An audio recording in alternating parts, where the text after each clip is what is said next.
Thomas Joseph Daley. Well, my dad's name was Tommy, and so my grandmother said that there wouldn't be two Toms in the house, so she started off calling me Joey, and that's what I've gone by ever since. So most people get named or called by their first name, and I got called by my second name. Well, you know, it was wonderful. I mean, the formative years of playing hockey were spent at the local community clubs, and in those days you went down, you signed up to be a player, and in most cases, most of the players that joined the community club and went to sign up and try out for a team usually made the team. The number of people involved, the players involved, was always minimal, and very few players got cut, and I think most of the kids that weren't qualified to play on the teams eliminated themselves rather than have somebody tell them they weren't good enough to make the team. So a lot of enjoyable time spent at 3 or 4 of the community clubs in East Kildonan, and certainly I think that those days formed the existence of Joe Daley being a hockey player for many, many years. Were you a goalie right off the bat, or? Yes, I was. In fact, the first time I went down to Bronx Park Community Club on Henderson Highway and signed up to play hockey, and I came home and told Mom and Dad I was going to do such, and they said, "What'd you sign up for?" And I said, "I signed up to be the goalie." And they said, "Why'd you choose that?" I said, "Because nobody else put their name down." So I felt like, but my dad had a little bit of hockey in him, and he was a goalie himself when he played, but not to any degree or strength. It was just something that I don't know why I chose to be the goalie initially, but as time went on, I certainly realized that was the position that I was born to play, and I played 1 year as a bantam player, as a forward, and that, I think, reassured me that if I was going to continue the route of trying to be a player, it was going to be in goal. I never wore goalie skates until I was a midget player, which would have been 16 years of age. And believe me, the transition from ordinary skates to goalie skates was unbelievable. I mean, I could not believe the balance that the goalie skates provided me with, rather than the rockered blade of a outskater that you grew up with. And but you know, the equipment that I wore initially was pretty primitive. Certainly going to the community club, you used what was available there, and in the early stages of my hockey, it was battered and beaten to the point that the leg pads were usually strapped on with binder twine or broken skate laces, and the old gloves that I used to wear were probably something that you would think are used for boxing these days. No mask, of course, which was something that was normal for all of us at that time, and no headgear, and pretty much used my what we called convoy coats in those days, was my winter coat. That became my chest protector, my pants, my shoulder and arm pads, and everything else. And so it was primitive, but you know what? It didn't bother me. I just knew that this was what I wanted to do. And I can remember having a rough year in school 1 year, and the principal calling my mom up and telling her that Joe was going to probably have to, you know, quit hockey because it was affecting his schoolwork. And my mother had a meeting with the principal and said, "I'm going to tell you one thing, that Joe is not going to give up hockey, and he's not quitting school, so we're going to make both work." And I wasn't certainly a genius in school. Graduated only out of grade 11, and then pursued my hockey career by leaving Winnipeg and going to Saskatchewan to play my junior. But you know, like I say, in those early days, the equipment that we wore compared to what young kids are wearing these days and what their parents have to shell out to put the equipment on these kids, it's unbelievable what they have to do today. And I would guess that if it was that way back then that I probably would have had to eliminate myself because of the cost involved, and mom and dad weren't wealthy people, just average people, but I think the cost of playing sport back then compared to today is mind-boggling. Yeah, like post-war times were tough, weren't they? Yes. Yeah, Dad had a couple of jobs. He was a railroader and worked a second job, and I was an only child, but they were very supportive of me. Certainly didn't push me, but encouraged me and helped me along. And I think the biggest challenge for them as parents was when I chose to leave Winnipeg and go to Weyburn, Saskatchewan to start my junior career. And I don't think that was something Mom really was looking forward to, but Dad said that it was time for me to leave the nest and start pursuing what I really wanted to do, and so I was thankful for that opportunity. I was thinking about that too. First, I was thinking that how many brothers and sisters do you have? I didn't know you were a lonely child. Yeah, it's something these days that many people grow up in larger families, and the strange thing is that I married a girl that was also an only child. So we have two of our own. We have two boys, adult children now, and we have 3 grandchildren, and we're a small family, but we're very close knit, and so many of our friends over the years became aunts and uncles to our children. Yeah, because you had no cousins. Right. They had no cousins. Yes. So was it like leaving the nest and your friends in Winnipeg? Was that tough? Or? Yeah, it was in a way, but I look back now and think that it was probably the best thing that happened to me. I was able to go to a small town, play hockey, and not be worried about impressing anybody other than the people that were involved with the hockey organization, and which was Detroit. I mean, Jimmy Skinner from the Red Wings at that time signed me to a Detroit Red Wing contract the day I turned 18, which put me in a position to be in their organization and play for many of their teams along the way. So I started in Weyburn, which was a Detroit-sponsored junior team. Then I went to Johnstown in the Eastern League and played a couple years there. Then I went to Memphis in the Central League, which was a Detroit-sponsored team.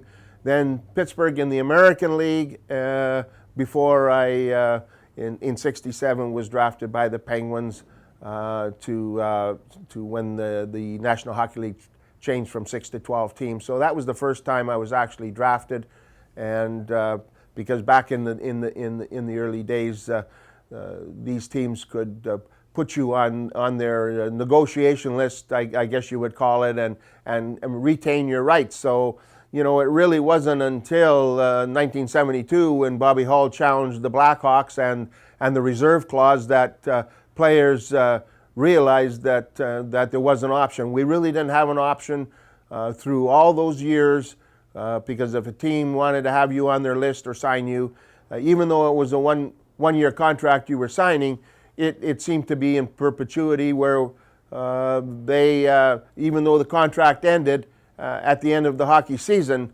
they owned your rights for the next season. You couldn't just change from Chicago to Detroit or from Detroit to Toronto or wherever you wanted to go. Those teams held your rights, and so you were really, as we use the expression, a piece of meat. Did Detroit have rights to you all through your From age 18 till the expansion draft in '67. And it was their choice to release you? So Well, that's when, they were allowed to protect only so many players in their organizations, and the expansion teams had the ability to choose off of all of the rosters, and that's when Pittsburgh chose me out of the Detroit organization.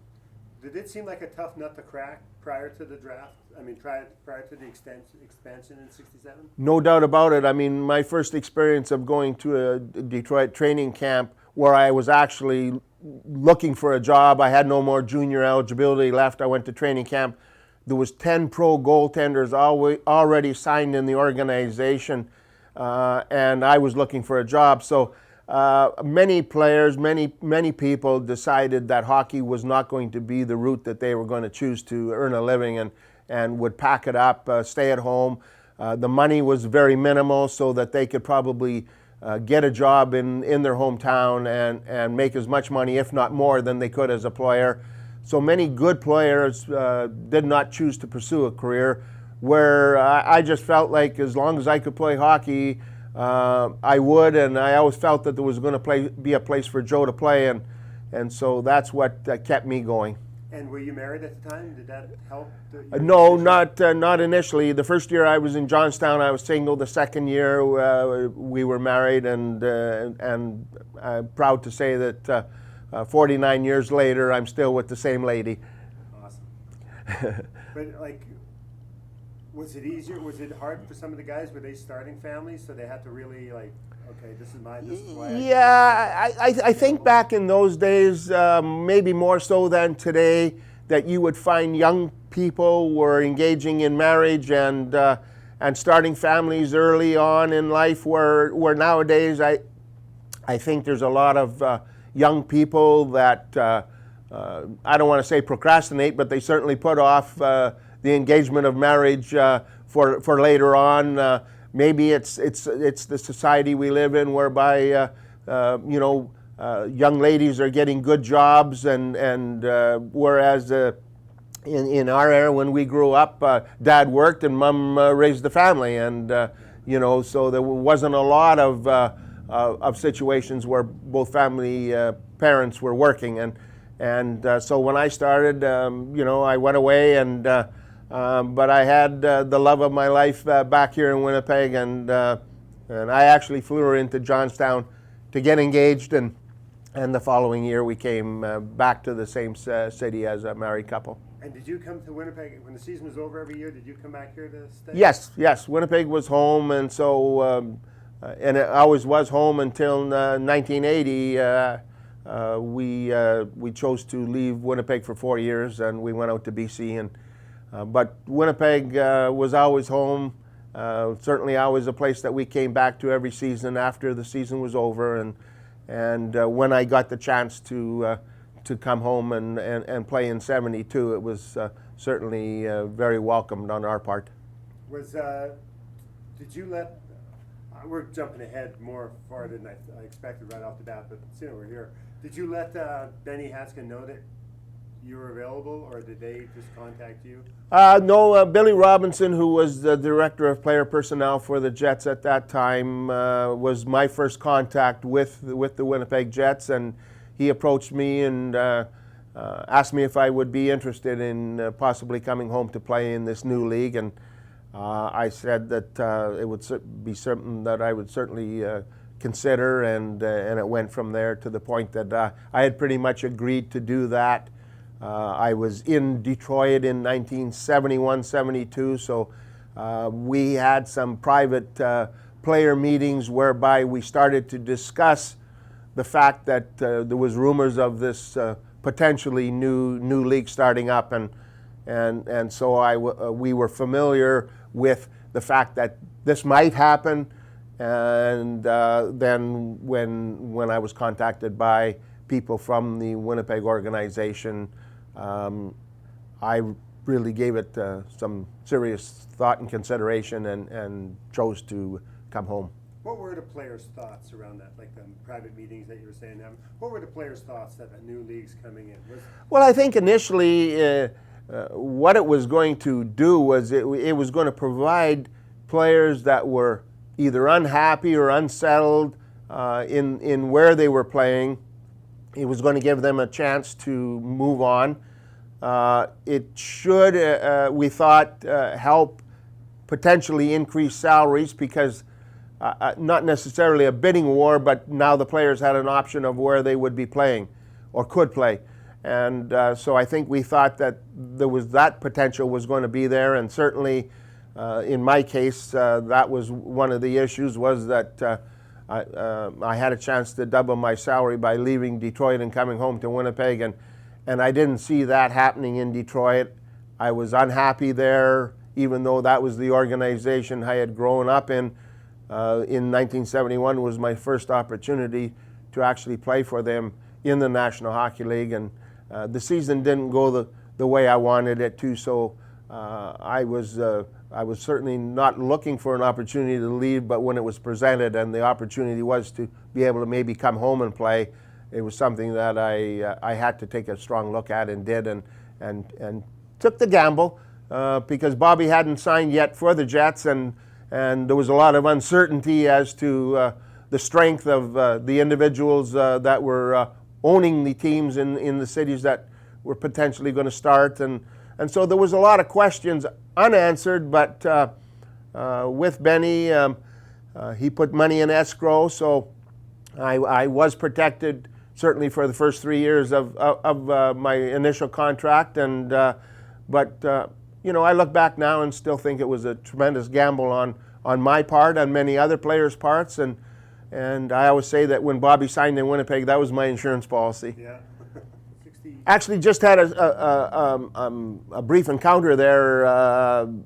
Got called up. I think it was Detroit, just trying to expose me to another level of hockey, and I was still a junior player, and so just got a chance to go to a pro team, played a game, and you know, sort of lived the life of a pro hockey player for a couple of weeks in Sudbury. What was that like? It was interesting. You know, I look back now and met players that were only really names and faces to me because of the fact that we'd get the one game a night on television every week on Saturday night, and so you know, got to meet guys like Leo Labine, who had played in Boston and was winding up his career, and Skippy Burchell, and Murph Chamberlain was the coach, and he had been around hockey for years, and so it was kind of neat. You know, you're a young kid and you're going in and meeting some of these grizzled veterans that had been through the wars of what you were hoping to do one day, and so that's why I have so much respect and really look up to the players that preceded me, and the way they had to put up with a lot of obstacles through their careers, and didn't make a lot of money doing it, but did it because they loved the game. And just beat up guys. I'm sure guys were just. Oh yeah, I mean, you know, like I say, in the early years there, before helmets and face masks were part of your normal gear, and the equipment that was provided was pretty basic, and I mean, the game was still physical. There was you still had a stick in your hand that could do damage. There was still the puck on the ice, and there was still the boards to be run into. So, you know, when you look back and know how the game was played in those days, and yeah, maybe it wasn't quite as fast as it is today, but there was still a lot of opportunity for players to get banged up real bad, and I know some of them did. Do you remember that one game in Sudbury? Did you win that game? Or? No, I think it was a 5-5 tie, if I remember right, and you know, a lot of things like that. You know, so many players over the years have been able to recollect moments in their careers that stick out to them, and with me, I struggle with you know, actually somebody will say, you know, give me a special moment in your career, and you really have to stop and think, because they're all special. I mean, just being able to go out on the ice every day and do what you really love to do, that in itself was special to me. And you know, playing games, and it was just a game. You know, just being there. I mean, if somebody said, I'm going to give you a chance to play, and I can't pay you, but you can play it, I probably would have. Because you know, somebody once said those guys hardly paid you, and the guy said, yeah, and it's a good thing they didn't know that we would have played for nothing, because that's what we probably would have had to do. So, you know, it was never a case of me choosing that career because I thought I was going to get rich. It was something that I took to as a youngster and just loved the game of hockey so much that it was all I could do every day was think about it, do it, play it, whether it was on the street, on the pond, or at the rink. It was hockey, hockey, hockey. And so when you grow up with that love in something, and so every day was just a bonus for me to live and play the game. What was it like back then? I mean, for instance, around the early '60s, what was the season? What was the regular season?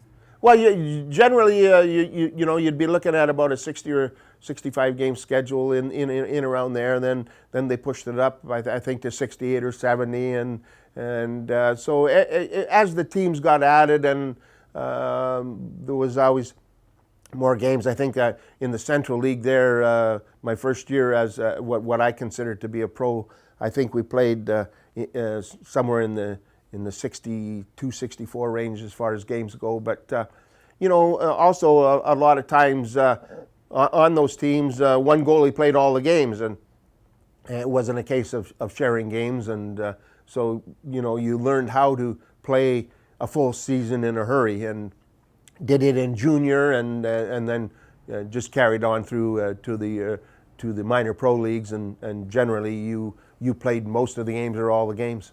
Well, when you were younger, like having a bad game, like goalies have to be able to shake it off, right? They have to have a short memory. Yeah.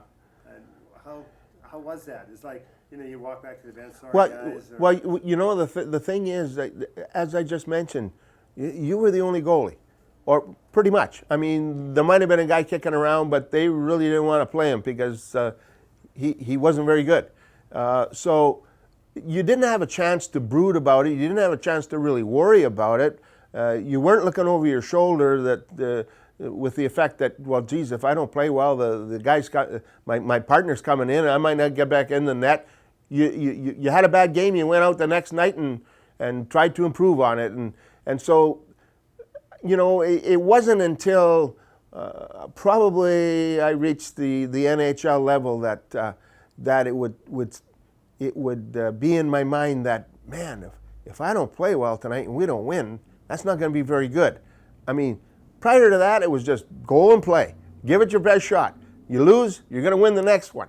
So that's the attitude that I think you had to have in those days, and I think that's the attitude that most of the guys had. You didn't have the fear of being replaced. You just wanted to play well so that hopefully the next year you could advance in your career and maybe play in a better league. Were you a boisterous goalie as a young guy? Or? Yeah, I think so. I think I was a shouter right early in my playing days, and I don't want to say to the bossy effect, but to the point that if somebody was in front of the net and they weren't being guarded by a defenseman, or and then also I think it was not only that, but when plays were going on in the corner, you tried to alert your defenseman as to maybe where the puck was, or is a guy coming in to take you out, or those types of things. So I always felt like I was more informative than bossy and telling people what to do. I just felt like and it relaxed me. Being vocal in the game seemed to take away some of the tension, if there was any there, and loosen me up and got you right into the game. Okay, what about being down in let's see, you did the Pittsburgh, Quarantine, Indianapolis. How did that transition happen? Actually, I was in Johnstown and ended up in Indianapolis because they ran into some injury problems there, and so it was sort of just a chain reaction in those days. They would bring a goalie out of a system or a team and bring him in and try and help him get his feet wet at another level, and so that's how I ended up in Indianapolis. So I was only there for a short period of time, but pretty much the years that I spent early were I spent early years in Memphis. Actually was there for a year and then started in the American League with Pittsburgh and then went back to Memphis. Yeah. Well, so what's it like playing in the South back then? Like, were there hockey fans? There were. The fans in Memphis were great. There just wasn't a lot of them. We enjoyed playing there. I enjoyed living there and playing there. The people were great. The fans that we had were great. The experiences of playing in the South, of course, in the United States, I mean, we as Canadians were not exposed to prejudice or relationships with minorities like was prevalent down there. And I know my wife often tells the story about the fact that the ushers would come up to her and say, if a black person comes to the game and sits next to you, you tell me and we'll have them moved. And she said, why? Because we just, I grew up in a family, my dad being a railroader had many black friends, and so that was something that we found unusual. And we also experienced the fact that most of the people that would work in and around the arena in Memphis were black people, and they loved us because they would always get a hello or a good morning out of us, and I think they found that unusual coming from white people. But Memphis was a nice city to live in and experience some great times there, and it was a great development league. I mean, the league rules were you could only have 5 players over the age of 25, so it was definitely a development league, and got a chance to play with and against some great players that got their start in the Central League, and so it was. And of course, not having to experience a real cold winter was a change and something different to us Canadians as well. So it was fun. Did Elvis ever show up at any of the games? No, the wife and I drove out to his compound and looked through the closed gates, hoping that we could witness him. And I was a big Elvis fan, and I've always said that's the one regret I have is not having somebody through the hockey team arrange a meeting with him, because I'm sure it could have happened. Yeah, it was something that I don't know why. Usually back in the day, if there was a chance that you could do something as a group or meet somebody special or do something, and it was always taken care of. And I'm sure that somebody in the organization would have been able to contact somebody that we could have had a private day out, maybe out at his ranch, or have him come down to the rink and on a special occasion, and nobody would have known except us guys, and we would have had a chance meeting with him. That would have been cool. That would have been cool.